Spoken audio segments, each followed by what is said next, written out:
जय माता दी। स्वागत है आप सभी श्रोताओं का स्पिरिचुअल कथा 1111 पर।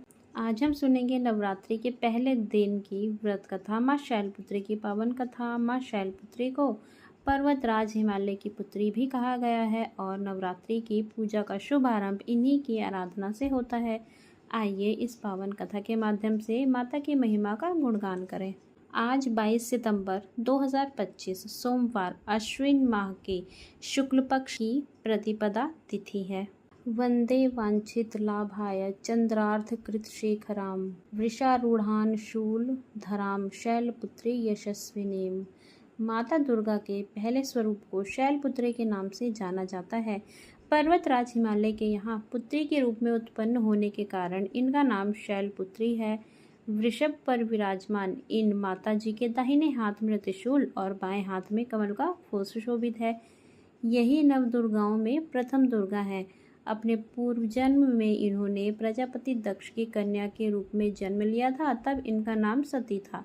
इनका विवाह भगवान शंकर से हुआ था। एक बार की बात है कि प्रजापति दक्ष ने एक बहुत बड़ा यज्ञ किया, जिसमें प्रजापति दक्ष ने सारे देवताओं को अपना अपना यज्ञ भाग लेने के लिए आमंत्रित किया, किंतु शंकर जी को उन्होंने इस यज्ञ में आमंत्रित नहीं किया। सती ने जब यह सुना कि उनके पिता प्रजापति दक्ष एक अत्यंत बड़े और भव्य यज्ञ का अनुष्ठान करने जा रहे हैं, तब वहाँ यज्ञ जाने के लिए उनका मन करने लगा और अपनी यह इच्छा उन्होंने शंकर जी के आगे प्रकट की। सारी बातें सुनकर और उस पर विचार करने के बाद भगवान शंकर ने कहा, आपके पिता प्रजापति दक्ष हमसे रुष्ट हैं। उन्होंने अपने यज्ञ में सभी देवी देवताओं को आमंत्रित किया है, उनके यज्ञ भाग भी उन्हें दिए हैं, किंतु हमें आमंत्रित नहीं किया है, यहाँ तक कि कोई सूचना भी नहीं भेजी है। ऐसी स्थिति में बिन बुलाए तुम्हारा वहाँ यज्ञ में जाना किसी प्रकार भी ठीक नहीं होगा। शंकर जी की बात का सती पर कोई प्रभाव नहीं हुआ और पिता द्वारा किए जा रहे यज्ञ देखने और वहां जाकर अपनी माता और बहनों से मिलने की उनकी इच्छा किसी प्रकार से भी शांत नहीं हुई। उनका प्रबल अनुरोध जानकर भगवान शंकर जी ने उन्हें अपने पिता के घर यज्ञ में जाने की अनुमति दे दी। पति से आज्ञा मिलने के बाद सती खुशी खुशी अपने पिता के घर पहुंची, किंतु सती के पिता के घर पहुंचकर देखा कि कोई भी उनसे आदर सम्मान और प्रेम पूर्वक बात नहीं कर रहा है। सारे लोग उनसे मुंह फेरे हुए खड़े हैं। केवल उनकी माता ने ही स्नेह पूर्वक उन्हें गले लगाया और उनका हालचाल पूछा। बहनों और अन्य परिवारजन की बातें भी व्यंग्य और उपहास से भरी हुई थी। परिजनों द्वारा किए जा रहे इस व्यवहार से सती के मन को बहुत दुख पहुंचा। उन्होंने यह भी देखा कि वहां उनके पति भगवान शंकर के प्रति तिरस्कार का भाव है। प्रजापति दक्ष ने उनके प्रति बहुत अपमानजनक शब्द भी कहे।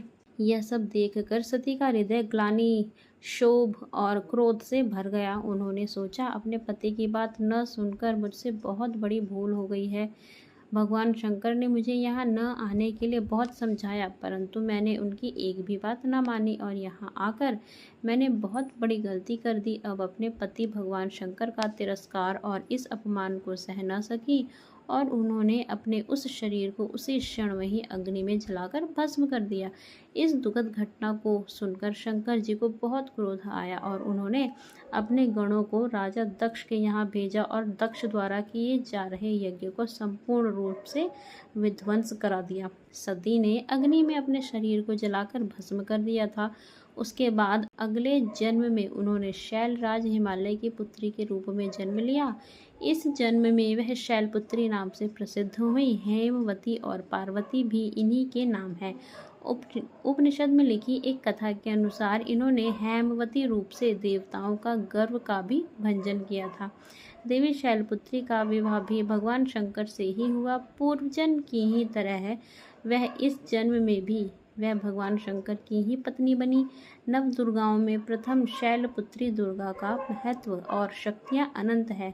नवरात्र पूजन में प्रथम दिवस इन्हीं की पूजा और अर्चना की जाती है। इस प्रथम दिन की उपासना से योगियों की योग साधना शुरू होती है। इस दिन योगी मूलाधार चक्र में अपना ध्यान लगाते हैं। माँ शैलपुत्री की आराधना करने से सांसारिक सुख और मोक्ष दोनों की प्राप्ति होती है। जीवन की बाधाएं दूर होती है और साधक उन्नति के मार्ग पर आगे बढ़ता है। प्रथम दिन शैलपुत्री की पूजा विधि स्नान ध्यान कर शुभ मुहूर्त में पूजा प्रारंभ करें। कलश स्थापना के बाद एक चौकी पर लाल वस्त्र बिछाकर अक्षत रखें और उस पर माँ शैलपुत्री का चित्र या प्रतिमा स्थापित करें। गंगा जल से उनका अभिषेक करें। लाल वस्त्र, लाल फूल, लाल चंदन और लाल फल अर्पित करना विशेष रूप से फलदायी माना गया है। अंत में माता की आरती कर प्रसन्न करें। नवरात्रि के पहले दिन माँ शैलपुत्री को गाय का घी अर्पित करना अत्यंत शुभ माना गया है। मान्यता है कि इससे साधक को आरोग्य का वरदान प्राप्त होता है। सभी रोग और व्याधियां दूर होकर शरीर निरोगी बनता है।